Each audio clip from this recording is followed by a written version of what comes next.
Hello বন্ধুরা, সুপ্রভাত। কেমন আছো তোমরা সবাই? আশা করছি সবাই খুব ভালো আছো। আমরাও বেশ ভালো আছি। আরও একটা নতুন দিন, নতুন সকাল তোমাদেরকে সাথে নিয়ে শুরু করছি। আজকে সকালে স্নান করে নিয়েছি, যেহেতু আজকে ঠাকুর পুজো করতে হবে। আমি যখন জিকুকে নিয়ে স্কুলে যেতাম, ওর বাবা কিন্তু ঠাকুর পুজো সেরে যেত। তবে যেই শুনেছে যে এখন করে চিকু স্কুল বন্ধ থাকবে, সেই জন্য ও আর এখন ঠাকুর পুজো দিয়ে যায় না, ও স্নান করে সোজা বেরিয়ে যায়। তো সেই জন্য অগত্যা আমাকেই তো করতে হবে। আর আমার না ঠাকুর পুজো দেরিতে করতে ভালো লাগে না, সেই যখন করতে হবে সকাল সকালই করে নেব। তো সেই জন্য ভাবলাম সকালে স্নানটা করে নিই, তারপরে ঠাকুর পুজো করে রান্নাঘরের দিকে যাব। রান্নাবান্না তো রয়েছেই। আর আগের দিনকে তোমরা দেখেছিলে আমি যেহেতু সমস্ত সবজি ধুয়ে কেটে রেখে দিই, এমনকি চালও ভিজিয়ে রেখে দিই, যার জন্য বেশিক্ষণ সময় লাগবে না। আর এদিকে কিন্তু চিকুও ঘুম থেকে উঠে পড়েছে। আর আমি হাসছি কেন বলো তো? চিকুর এক একটা পাকা পাকা কথা শুনে মাঝে মধ্যে এমনভাবে কথাগুলো বলে। আর ও তো অনেক লেটে কথা বলতে শিখেছে না অন্য বাচ্চাদের তুলনায়। তাও ওর কথাগুলো যখন শুনি না, মাঝে মধ্যে অবাকও হই যে কী করে এই কথাগুলো বলছে। আর ও না প্রত্যেকটা কথা শুরু করে করে টানে টানে বলে আর কি। ওর স্কুলের ম্যাডামরা ওকে নিয়ে তো ভীষণ আদর করে, ওকে নিয়ে মজা করতে থাকে। মাঝে মধ্যে ও যখন এই যে স্কুলে ঢোকার মুখে যে গুড মর্নিং কথাটা বলে, প্রত্যেকটা আন্টি যখন ওই দুপুর 1টার সময় ওর স্কুল ছুটি হয়, তাও বলে যে সৌরদীপ একবার গুড মর্নিং বলো তো। এরকম করতে থাকে আর কি। তো যাই হোক, এইদিকে আমি এখন স্নানের পরে রেডি হয়ে নিচ্ছি। যেহেতু একটু পরে রান্নাঘরের দিকে যাব, সেই জন্য শুধুমাত্র সানস্ক্রিন মেখেছি আর একটু লিপ বাম দিয়ে দিয়েছি।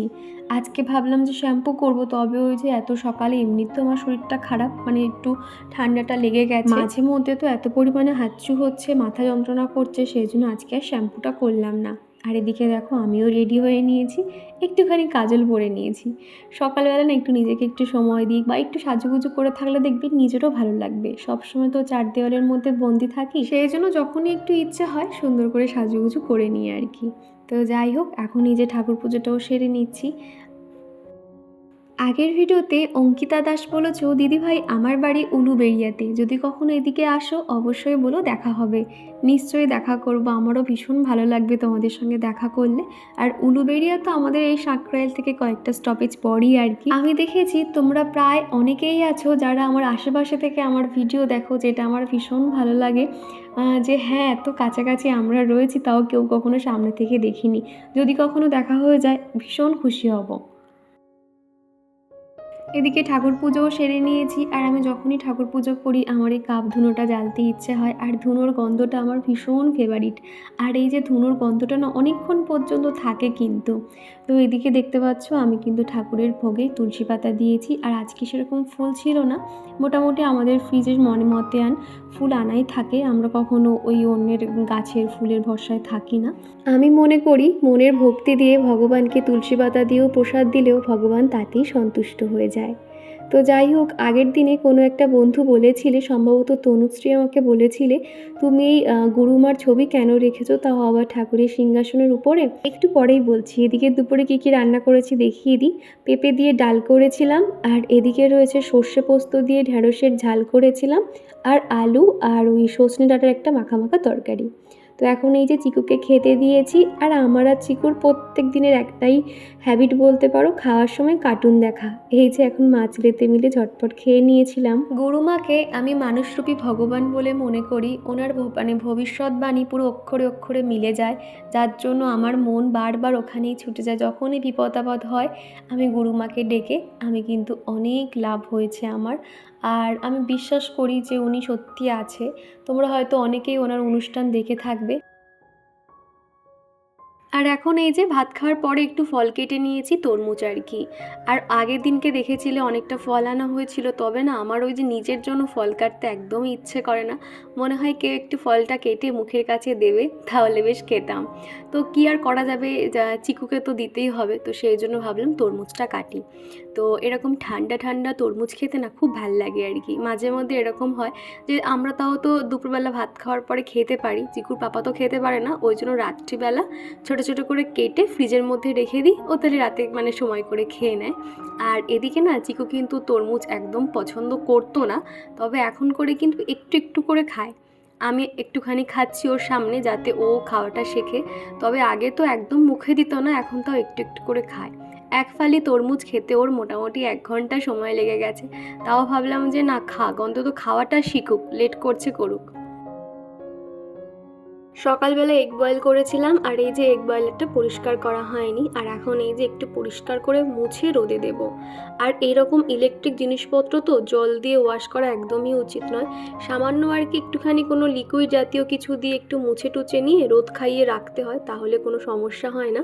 আর এই এক সাইডে না দেখতে পাচ্ছি কেমন একটু জং মতো লেগে গেছিলো, যেহেতু এর আগের বারে যখন আমি ব্যবহার করে তুলে রেখেছিলাম খুব ভালো করে পরিষ্কার করা হয়নি। তো সেই জন্য দেখতে পাচ্ছ আমি বাড়িতে যে লিকুইডটা বানিয়েছিলাম সেটা স্প্রে করে করে আর একটা শুকনো কাপড় দিয়ে মুছে নিচ্ছি, তাহলে একদম পরিষ্কার হয়ে যায়। কালকে ভেবেছিলাম ভিডিওটা পোস্ট করব, তবে অনেকটাই দেরি হয়ে যেত জানো তো। আর বিকেলবেলা করে ভিডিও পোস্ট করলে সেটা না রিচ ডাউন হয়ে যায়, যেহেতু বেশিরভাগ আমার ভিউয়ার্সরা সকাল থেকে আমার ভিডিও দেখে, তো সেই জন্য আমি আর ভিডিওটা পোস্ট করিনি। তো ভাবলাম যে একেবারে সানডেতেই পোস্ট করব। আর একটা কথা কি জানো তো, আমার না ঘর গোছানো একটা নেশা বলতে পারো। সেই জন্য আমি কিন্তু প্রত্যেক দিন একই কাজ করি। আমি বলবো না, আমরা সবাই গৃহিণীরা দেখবে প্রত্যেক দিন একই কাজ করি, তাও কিন্তু কোনো রকম আমাদের মধ্যে বিরক্তি অনীহা ভাব কিছুই নেই, তাই না? আমরা একই কাজ কিন্তু খুব ভালো করে করতে পারি। যেমন ধরো আমি রেন্টে থাকি, একটা বাড়ি থেকে আরেকটা বাড়িতে শিফট হওয়া ভীষণ কষ্টকর হয়ে যায়।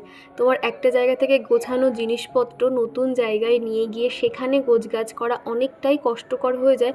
তবে বিশ্বাস করো আমার ভালো লাগে। যে কাজের প্রতি তোমার নেশা থাকবে না, সেই কাজটা যতই কঠিন হোক না কেন তুমি ঠিক ম্যানেজ করে নিতে পারবে। আমার ক্ষেত্রেও ঠিক সেরকম। নতুন জায়গায় নতুন করে সংসারটাকে গুছিয়ে নেওয়া প্রত্যেকবার আমার না একটা চ্যালেঞ্জের মতন মনে হয়। আর আমি সেটাকে আস্তে আস্তে ঘর থেকে আমার সুন্দর একটা সংসার বা একটা স্বপ্নের ঘর আমি ঠিক বানিয়ে নিতে পারি। আমার মতন তোমরা অনেকেই আছো যারা রেন্টে থাকো, তাদেরকে সবসময় একটা কথা মনে রাখতে হবে, ঘরটা অন্যজনের হলেও সংসারটা কিন্তু তোমার। আর সংসারটা পরিষ্কার পরিপাটি করে গুছিয়ে রাখার দায়িত্ব তোমার। পরিষ্কার পরিপাটি ঘরেই কিন্তু মা লক্ষ্মীর বসবাস, সেই জন্য এই কথাটা সবসময় মাথায় রাখতে হবে।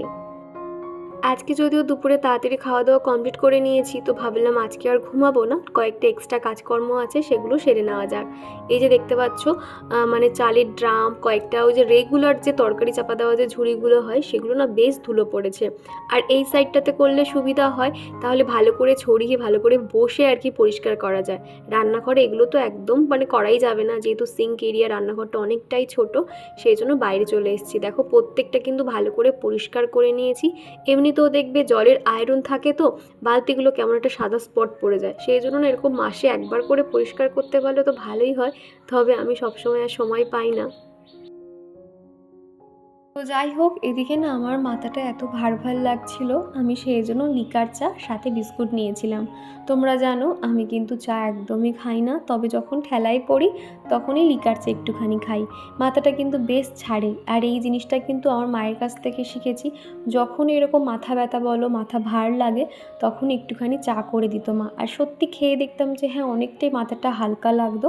সেই জন্য গোলমরিচ আদা দিয়ে আর সমস্ত রকম দিয়ে কিন্তু চাটা বানিয়ে নিয়েছিলাম। চাটা খাওয়া হয়ে গেছে, এখন ঘড়ি তো 7টা সাড়ে 7টার মতন বাজবে।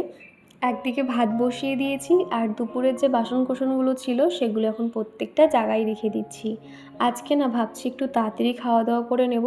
রোজ খেতে খেতে আমাদের না 9:30 10টা বেজে যাচ্ছে। আসলে চিকুর পাপা আসতে লেট করছে তো, আর ওই আসলে তো সাথে সাথে খায় না, একটু ফ্রেশ হয়, খানিকক্ষণ বসে, তখন দেরি হয়ে যায়। তো সেই জন্য ভেবেছি আজকে সেরকম হলে মা ছেলেতে মিলে তাড়াতাড়ি খাওয়া দাওয়া করে নেব, তারপর আর কি ও এলে ওকে খাবার বেড়ে দেবো। তবে আলটিমেট সেটা আর হয়নি, একসঙ্গেই সবাই খাওয়া দাওয়া করেছিলাম। আজকে সকালের পর থেকে সেরকম আর ভিডিও শ্যুট করতে পারিনি, শরীরটা এত খারাপ লাগছিল। দেখবে শরীর খারাপ থাকলে কিছুই ভালো লাগে না করতে। তো বললাম না ঠান্ডা ঠান্ডা লেগেছে, তো সেই জন্য কিছু আর করিনি। তারপরে সন্ধ্যে থেকে তো অনেক কাজকর্ম আছে, তো ভাবলাম সন্ধ্যে থেকেই শুরু করা যাক। তো এখন এই যে রাতের মতন বিছানাটা সেরে নিচ্ছি, এই কারণে আমি যেহেতু রাত্রিবেলা করে ঘর ফর ঝাঁট দিয়ে রাখি, তো বিছানা ছাড়ার পর না যদি আবার ধুলো ধুলো বার হয়, সেই জন্য একেবারে বিছানাটা সেরে আমি এখন ঘর বারান্দাগুলো ঝাঁট দিয়ে দেবো। এই কাজটা আমি এগিয়ে রাখলে না সকালে কিন্তু অনেকটাই নিশ্চিন্ত হই। সকালে ওই তাড়াহুড়োর সময় তো ভালো করে ঝাঁট তো এমনিই দিতে পারি না, যার জন্য সকালে উঠে শুধুমাত্র বাসি ঘর বারান্দাগুলো মুছে নিতে পারি। জান্নাতুন বাকিয়া আইডি থেকে এক দিদিভাই আমাকে কমেন্ট করে জানিয়েছো, অনেক দিন থেকেই তোমার ভিডিও দেখি, তোমার ভিডিও খুব সুন্দর হয়, তবে সবসময় কমেন্ট করা হয়ে ওঠে না। অসম্ভব গুণী একটা মেয়ে তুমি। আমি মুর্শিদাবাদ থেকে তোমার ভিডিও দেখছি আর আমার ভালোবাসা নিও। অসংখ্য ধন্যবাদ দিদিভাই, এইভাবেই পাশে থেকো। আর অত দূর থেকে যে আমার ভিডিওগুলো দেখছো শুনেই আমি খুশি হয়ে গেছি। সন্ধ্যের দিকে যখন এরকম ঝোড়ো হাওয়া হচ্ছিল খুব ভালো লাগছিল। অনেকেই দেখেছি সন্ধ্যের দিকে এরকম ঝোড়ো হাওয়া হলে জানালাগুলো খুলে দেয়, তবে আমার ক্ষেত্রে কিন্তু উল্টো। একটুখানি যদি ঝড় শুরু হয়েছে আমি জানালাগুলো বন্ধ করে দিই। আমার মাথায় কী চিন্তা হয় জানো তো, বাইরে থেকে সমস্ত ধুলো আমার ঘরের মধ্যে চলে আসবে, ঘরবাড়ি আবার ধুলো হয়ে যাবে, আমার কাজ বেড়ে যাবে। সেই জন্য কী করি, ঘরে মানে দরজা জানালাগুলো খুলি না। একদম যখন একটুখানি মনে হয় যে বাইরে যাই সুন্দর হাওয়া হচ্ছে তখনই উঠোনে গিয়ে দাঁড়িয়ে থাকি, তবে বেডরুমে জানালা কিন্তু খুলি না। তো তারপরে দেখলাম যে রাতের দিকে প্রচুর বৃষ্টি হয়েছিল, ঝড়ও হয়েছিল। আর এদিকে না ঘরে আমার এই যে স্টার লাইটটা দেখতে পাচ্ছ, এটা আমি জ্বালিয়ে রাখি। আমার এই ছোট ছোট যে লাইটগুলো হয়, মানে টুনি লাইট যেগুলো বলে, আমার ভীষণ ভালো লাগে। আমার না মাঝে মধ্যে ইচ্ছে করে যে ঘরের সমস্ত লাইট বন্ধ করে শুধুমাত্র এই লাইটগুলো জ্বলবে, তাতেই যেন ভালো লাগে। এখন সন্ধ্যের টাইম বলে চারিদিকে তো আমি লাইট ফাইট দিয়ে রেখেছি, তবে যখন ওই 8টা সাড়ে 8টা বেজে যায় শুধুমাত্র এই টুনি লাইটগুলো জ্বালিয়ে রেখে দিই আর বাদবাকি লাইট অফ রাখি। এতে আমার ঘরটাও ঠান্ডা থাকে আর দেখতেও ভীষণ ভাল লাগে। জানালার কাছে বসলে মনটা এমনি ভালো হয়ে যায় তখন। আর এদিকে চিকুর কাণ্ডটা দেখলে, ওর দিদুন ওকে ফোন করেছে, দিদুনের সাথে কথা বলছে। আর এখন যেহেতু চিকু এখন একটু একটু করে অনেক কথা বলা শিখে গেছে, সেই জন্য যে কেউ ফোন করুক না কেন তার সঙ্গে কনস্ট্যান্ট কথা বলতে থাকে, তখন কিন্তু আমাকে আর ফোন দিতেই যায় না। তো আজকে সন্ধেবেলা ওকে আর পড়তে বসায়নি, সকালের দিকে ওকে অনেকক্ষণ পড়িয়েছিলাম, যার জন্য এখন এই যে খেলনা নিয়ে সারা মেঝে ছড়িয়েছিল। তো ওকে বললাম ঝাড় দেবো, সেই জন্য খেলনাগুলো তুলে রাখছে। চিকুর একটা ভালো গুণ হলো, যখন এরকম খেলনাপাতির জিনিসপত্র ছড়িয়ে ছিটিয়ে রাখে বা আমার কাজ বাড়িয়ে দেয়, আমি যদি ওকে একটু মানে বলি যে তুলে রাখো, কিন্তু ঠিক সেগুলো তুলে রাখে। তো ওদিকে ওর খেলনাগুলো গুটিয়ে নিয়েছে, মাদুরটাও তুলে নিয়েছি আমি। আর এদিকে দেখো ছোট ছোট আর কি ওই কাগজ বেরিয়েছে। তো এখন ঘর বারান্দাগুলো ঝাড় দিয়ে নিচ্ছি। প্রিয়াঙ্কা দিদিভাই বলেছো, দীপা আমার স্কিনে কোনো রকম গ্লো নেই, এই সামার সিজনে কিভাবে স্কিন কেয়ার করবো প্লিজ দেখিও। আমি চেষ্টা করব আমি তোমাদেরকে দেখানোর। আর এখন এই মুহূর্তে আমি আমার এক্সপিরিয়েন্স তোমাকে বলি। আমিও না যখন দেখি যে এরকম স্কিনে কোনো গ্লো নেই, তখন তুমি বুঝতে পারবে ভিতরে আমাদের যে স্কিনের ভিতরে না অনেক ময়লা জমে যায়, যার জন্য তখন স্কিনটা কোনো রকম গ্লো করে না। উপর থেকে হয়তো আমরা ভাবি যে দিনে আমি 2 থেকে 3 বার ফেস ওয়াশ ব্যবহার করছি, তাও স্কিনটা কেন গ্লো করছে না। আসলে ভিতর থেকে আমাদের স্কিনটাকে পরিষ্কার করতে হবে, তার জন্য ক্লিনজার, টোনার, ময়শ্চারাইজারের দরকার, একটা স্ক্রাবারও দরকার। তো সেই জন্য প্রপারভাবে তুমি এগুলো পার্ট আলাদা আলাদা করে কিনতে পারো, কিংবা ছোট্ট একটা ফেশিয়াল কিট পাওয়া যায়, ওই 1-150 টাকার মধ্যে একটা চারকোলের অসম্ভব ভালো একটা ফেসিয়াল কিট পাওয়া যায়। তুমি বললে আমি লিঙ্কটা শেয়ার করে দেবো। আমি তো নিজে উপকার পেয়েছি, প্লাস আমার যে একটা স্কুলে বান্ধবী হয়েছে, ওকেও যখন ওটাকে আমি সাজেস্ট করি তখন ও মোটামুটি অফারে 112-13 টাকায় ফেশিয়াল কিটটা পেয়ে গেছে। ও নিজে আমাকে রিভিউ দিয়েছে যে দীপা সত্যি ফেশিয়াল কিটটা খুব সুন্দর, স্কিনটা না ইনস্ট্যান্ট গ্লো করতে থাকে ওটা তুমি ইউজ করার পরে। তো তুমি চাইলে আমি তোমাকে ওটা সাজেস্ট করতে পারি। এছাড়া তুমি আয়ুরের ক্লিনজার, টোনার এবং এভারুইথের যে স্ক্রাবার পাওয়া যায়, এইগুলো তুমি পাটে পাটে মোটামুটি যে কোনো ব্র্যান্ডের তোমার যেটা স্কিনে স্যুট হয় সেটাও তুমি ব্যবহার করতে পারো। আর এমনিতেও আমাদের কিন্তু প্রত্যেক সপ্তাহে একটা স্কিন কেয়ার রাখা উচিত, যেটা আমাদের স্কিনের জন্য ভীষণ ভালো, ভিতর থেকে আমাদের স্কিনটাকে না পরিষ্কার রাখে। তারপর কিন্তু সন্ধ্যের পর থেকে বাইরে কিন্তু হালকা ঝোড়ো বাতাস বইছিল, বেশ ভাল লাগছিল, ঠান্ডা ঠান্ডা। আর ঘরের দরজা জানালা বন্ধ ছিল তো প্রচণ্ড গুমোট লাগছিল, সেই জন্য এদিকে শুধু জানালাটা খুলে দিয়েছি। আর বাড়িতে বাচ্চা থাকলে কি বলবো, কত যে তাদের সঙ্গে বকবক করতে হয়, মাথা খারাপ হয়ে যায়। তুমি হয়তো ভাবছো যে একটু চুপচাপ থাকবে বা কোন কাজের পরে কোন কাজ প্ল্যানিং করবে চুপচাপ করে, সেটা কিন্তু হবেই না, ওদের পিছনে বকবক করতে হবে। আর সত্যি কথা বলতে আমার চিকু অনেক বোঝে, ও এত বুঝদার বাচ্চা, কি বলবো, ওকে তুমি যেটা বারণ করে দেবে ও কিন্তু সেটা আর দ্বিতীয়বার হাত দেবে না। তো এদিকে জামা কাপড়গুলো ভাঁজ করছি। ও একবার ওই জানালার ওখানে যাচ্ছে, একবার নামছে, আবার একা একাই বলছে। এদিকে পর্দাটা উঠছে, আমাকে বলছে মা এটা বেঁধে দাও, তাহলে ওর আর কি অন্ধকার মনে হবে না। তো ওখানটায় বসে রয়েছে। সন্ধ্যাবেলা একটুখানি 1-2 পৃষ্ঠা লিখে নিয়েছে, নিয়ে ব্যাস ওর হয়ে গেছে, ওর ছুটি। তো সেই জন্য ঘুরে বেড়াচ্ছে। আগে যেরকম ওকে দুবেলা পড়তে বসাতাম যখন স্কুলে যেত, আর এখন করে না যেহেতু ছুটি আছে বলে ওকে একটুখানি স্পেস দিচ্ছি। বাচ্চাদের না মানে এই যে পড়তে বসার বিষয়টা যখন ওদের একটা বড় ঝামেলা বা বড় কাজ বলে মনে হবে না, তখন দেখবে সেটা আর করতে চাইবে না। সেই জন্য খেলার ছলে যতক্ষণ ও নিজে থেকে পড়তে চায় ততক্ষণই পড়াই, তারপরে ওকে ছেড়ে দিই। পড়া তো হয়ে গেছে, এখন ঘুরে বেড়াচ্ছে। আর এখন কিন্তু আমি কাজ করার সাথে সাথে মুখে ওকে প্রত্যেকটা কথা জিজ্ঞাসা করতে থাকি। অঙ্কিতা আমাকে বলেছো, দীপা তোমার কসমেটিক্সের প্লেসটা একটু দেখিও ভালোভাবে, কি রেখেছো না রেখেছো, ইটস এ রিকোয়েস্ট। নিশ্চয়ই দেখাবো। আজকে তো এই ভিডিওতে তো শেয়ার করতে পারলাম না, নেক্সট ভিডিওটা দেখো, ওখানে দেখাবো। এমনিতেও আমি আমার ওই যে শোকেসের মধ্যেই আমার সাজগোজগুলো রাখি, অনেকবার মোটামুটি দেখিয়েছি, তাও তুমি যখন বলেছো আমি আরেকবার নয় দেখিয়ে দেবো। আর এই সঙ্গে চলো আমার প্রিয় দিদিভাই ও বোনেদের নাম নেওয়া যাক। প্রথমেই কমেন্ট করেছে Ankita Saha, Sulata Das, Ankita Das, JK life story, Anwesha, Jannatun Bakiya, Krishna family vlog, Disha Bhattacharya দিদিভাই, মঞ্জু দাস, শকুন্তলা পায়েল দিদিভাই। তো তোমাদের সকলকে জানাই অসংখ্য ধন্যবাদ, এইভাবেই পাশে থেকো। আর তোমাদের কমেন্টগুলো পড়ে না সত্যি আমি ভীষণ আপ্লুত গো। মানে তোমাদের কমেন্টগুলো পড়লে বোঝা যায় যে মানুষ কতটা ভালোবাসলে এত সুন্দর সুন্দর কমেন্ট তারা করতে পারে। এইভাবেই তোমরা পাশে থেকো। আর এখানে জামা কাপড়গুলো ভাঁজ করতে করতে চিকুর পাপার পকেট থেকে 10 টাকার একটা কয়েন পেয়েছি। তো চিকুকে বললাম ঠাকুর ঘরে ভাণ্ডারটা রাখা আছে যেন ওখানে রেখে আসে। আর ও না এখন করে যখন কোথাও 1-2 টাকার কোনো কয়েন দেখতে পায় ঠিক ওই ভাণ্ডারে গিয়ে ফেলে আসে। সেই জন্য ওকে আর বলতে হয় না। মানে বাচ্চাদেরকে কিন্তু ছোট থেকে এই জমানো বিষয়টা কিন্তু ওদের মাথায় রাখা দরকার, তাহলে দেখবে ওরা টাকা সঞ্চয়ের যে ব্যাপারটা ওদের মাথায় ঢুকবে। এর আগের কোনো একটা ভিডিওতে আমি বলেছিলাম। তো যাই হোক, এদিকে এখন প্রত্যেকে জামা কাপড়গুলো গুছিয়ে নিয়ে চিকুর জামা কাপড়গুলো বাস্কেটে রেখেছি, আর আমাদেরগুলো দেয়াল শোকেসে রেখে দিয়েছি। তারপর কিন্তু অফ ক্যামেরাতে রাতের খাওয়া দাওয়া কমপ্লিট। অনেকটা সময় পর তোমাদের সঙ্গে দেখা হচ্ছে। ঘড়িতে এখনই 10টা 10:30 বাজবে। বাসনগুলো মেজে নিচ্ছি।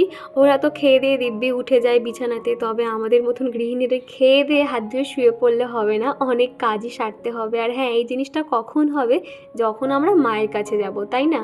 তো তাছাড়া কিন্তু আমাদের কোনো ছুটি নেই, এমনকি সানডেতেও আমাদের ডিউটি করেই যেতে হয়। তো যাই হোক, এদিকে বাসন কোসনগুলো মেজে নিয়েছি। সিঙ্ক এরিয়া প্রত্যেকটা জায়গা এখন ভালো করে পরিষ্কার করে তারপর শুতে যাব। এমনকি সকালে কি রান্না বান্না হবে সেই সবজিও ধুয়ে কেটে রেখে তারপর শোয়া। মোটামুটি শুতে শুতে আমার ওই 11:30 পৌনে 12টা এরকম হয়ে যায়। আজকে রান্নার পরে আমার এই টাইলসগুলো কিংবা কন্টেনারগুলো আর মোছার একদমই সময় পাইনি, একটু তাড়াহুড়োর মধ্যে ছিলাম, যার জন্য রাত্রিবেলা এই কাজটা করে নিচ্ছি। প্রত্যেক দিন হালকা হাতে না এরকম এই যে কাজগুলো যদি আমরা করতে পারি প্রতিদিনে, যে ছোট ছোট অভ্যেস, তাহলে দেখবে ঘর কিংবা রান্নাঘর কোনোটাই কিন্তু যে অনেকটা ময়লা একটা তেল চিটচিটে ভাব এটা কখনোই হবে না। এই ছোট ছোট অভ্যেস রাখতে হবে, কাজের ফাঁকে ফাঁকে এই কাজগুলো করে নিতে হবে। যেমন ধরো তোমরা দেখো আমার বেডরুমে আমি প্রত্যেক দিন একটা করে জায়গা অন্তত ডাস্টিংয়ের কাজ করি, যার জন্য কিন্তু অতটাও ধুলো ময়লা আমার ঘরে হয় না। আর এরই ফাঁকে 1 প্লেট ফল কাটলো চিকুর পাপা, সেগুলো এখন ফ্রিজে রেখে দিল। রাত্রিবেলা ও খাবে, আমিও খাবো। ঠান্ডা ঠান্ডা ফল খেতে ভীষণ ভালো লাগে। আর তারপরে দেখো এদিকে টাইলসগুলোও মুছে নিয়েছি। আর আমি না সবসময় এরকম রান্নার পরে এরকম মুছে রাখি বলে আমার রান্নাঘরটা কিন্তু সবসময় পরিষ্কার পরিপাটি থাকে। তবে ইচ্ছে আছে এই কদিনের মধ্যে রান্নাঘরটা একটু ডিপ ক্লিন করব। দেখা যাক কবে সময় পাই, একদিনকে সময় করে হালকা ফুলকা কিছু একটা একবেলার মতো রান্না করব, আর সেই দিনই আর কি রান্নাঘরটা পরিষ্কার করে নেব। তা না তো দেখেছো 2 সপ্তাহ আগে আমার এই কন্টেনারগুলো মোটামুটি পরিষ্কার হয়ে গেছে। সকালের জন্য সমস্ত কিছু জোগাড় করে নিয়েছি। কালকে রান্না করব একটু ডিমের কারি, আর সাথে হবে পোলাও, যার জন্য গোবিন্দভোগের চাল খুব ভালো করে ধুয়ে শোকানোর জন্য আমি এইভাবে দিয়ে দিয়েছি। সকালবেলাতে আর কি যা যা মশলা ম্যারিনেট করতে লাগে, যেমন ধরো হলুদ গুঁড়ো, একটু ঘি, একটু আদা, এগুলো আর কি ম্যারিনেট করব। তো রাতে এইভাবে ঢাকা দিয়ে রাখবো, তাহলে একদম ঝরঝরে হয়ে শুকিয়ে যাবে। আর সকালে এই কাজটা করতে গেলে কিন্তু আরও অনেকটা দেরি হয়ে যাবে, সেই কারণে। আর এদিকে দেখো যে ডিমের যে কারি বানাবো গোটা গোটা আলু দিয়ে বানাবো, যার জন্য আলুগুলোকে গোটাই রেখেছি, সাথে একটু ক্যাপসিকাম দিয়ে দেবো। আর এদিকে স্যালাডের জন্য শসা ছাড়িয়ে নিয়েছি, গাজরও ছাড়িয়ে নিয়েছি, আদা রসুন, আর এদিকে রয়েছে পেঁয়াজ। মোটামুটি আর কি পেঁয়াজটা বেশি করে ছাড়িয়েছি, স্যালাডেও যাবে আর ওদিকে যে ডিমের কারি বানাবো তার মধ্যেও যাবে। আর এদিকে দেখতে পাচ্ছ 4টে ডিম খুব ভালো করে ধুয়ে নিয়েছি। আর এই যে মিক্সচার জারে দেখতে পাচ্ছ, এটার মধ্যে কাজু, পোস্ত, চারমগজ ভালো করে পেস্ট করে নিয়েছি। সকালে যখন রান্না করব আরও একটু জল দিয়ে ঘুরিয়ে নেব, এখন আর কিছু দিলাম না। তো এগুলো এখন ঢাকা দিয়ে রেখে দেব।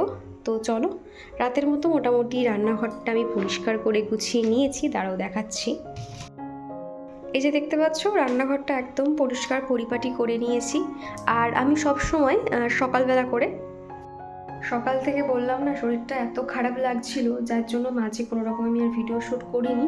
আর আমি প্রত্যেক দিন রান্নার শেষে এই যে টাইলসগুলো দেখতে পাচ্ছ প্রত্যেকটা জায়গা খুব ভালো করে পরিষ্কার করে নিই, তবে আজকে আর সেটা করার টাইম পাইনি, যার জন্য রাতে খাওয়া দাওয়ার পরে এই টাইলসগুলো মুছে নিয়েছি। সেলফ কাউন্টার দেখতে পাচ্ছ একদম পরিষ্কার পরিপাটি হয়ে গেছে। এবার আমি একটু ফ্রেশ হব, শুতে যাব। ঘড়িতে এখন অলরেডি বেজে গেছে 11:15। চিকু তো ঘুমিয়ে পড়েছে, যেহেতু দুপুরে ঘুমায়নি। তো যাই হোক, চলো তোমরা ভিডিওটা দেখতে থাকো স্কিন কেয়ার করে, তখন ভিডিওটা এন্ড করবো। আপাতত চলো। ঘড়িতে এখন 11:15 বাজে, শুরু হয়েছে বৃষ্টি। প্রচণ্ড পরিমাণে ঝড় হচ্ছিল। আমাদের সামনে যে ছোট বারান্দাটা রয়েছে সেখানে তো মানে জুতো ব্যাগ ফ্যাগ পরে একাকার, ঝড় হলেই ওগুলো উল্টে উল্টে পড়তে থাকে। বেশ কিন্তু আবহাওয়াটা বেশ ঠান্ডা ঠান্ডা হয়ে গেছে। জানালাটা খুলে তোমাদেরকে দেখাই বাইরের পরিস্থিতি। হালকা বিদ্যুৎ চমকাচ্ছে, তার সঙ্গে ঝিরিঝিরি বৃষ্টি, আর হালকা বেশ ঝড়ের মতন হচ্ছিল হাওয়া, বেশ ভালো লাগছিল। আমার বৃষ্টি খুব ভালো লাগে, তবে ঝড় আমার একদমই ভালো লাগে না। ঝড় হলে প্রচণ্ড পরিমাণে আমার ভয় লাগে, কোথায় কি হয় না হয় সেই কারণে আর কি। তবে কিন্তু এখন এই সময়টাতে বেশ ভালো লাগছিল, খানিকক্ষণ বসেও ছিলাম, তবে ভাবলাম যে না, বেশিক্ষণ বসলে তো হবে না, সকালে উঠতে হবে। মতন স্কিন কেয়ার কমপ্লিট, চুলও বেঁধে নিয়েছি। আর আমি না সবসময় টিপ পরে থাকি, টিপ পরতে আমার খুব ভালো লাগে। আজকে টিপটাকে খুলে দিয়েছি, টিপ পরে না ওখানে মানে পুরো আঠা আঠা হয়ে গেছে। তো যাই হোক, রাতে ওই যে বায়োটিকের যে নাইট ক্রিমটা মাখি সেটাই আর কি মুখে অ্যাপ্লাই করে নিয়েছি, এই যে দেখতে। তো এই যে বায়োটিকের এই যে অ্যান্টি এজিং, এটা হচ্ছে গিয়ে নাইট ক্রিম আর কি ব্যবহার করি। তো যাই হোক, চলো স্কিন কেয়ার তো হয়ে গেছে, ঠাকুর প্রণামটা সেরে নেব, নিয়ে এখন ঘুমাতে চলে যাব। তো চলো বন্ধুরা, আজকের ভিডিওটা আমি এখানেই শেষ করছি। ভিডিওর কোনো অংশ ভালো লেগে থাকলে প্লিজ একটা লাইক করে দিও। চলো টাটা।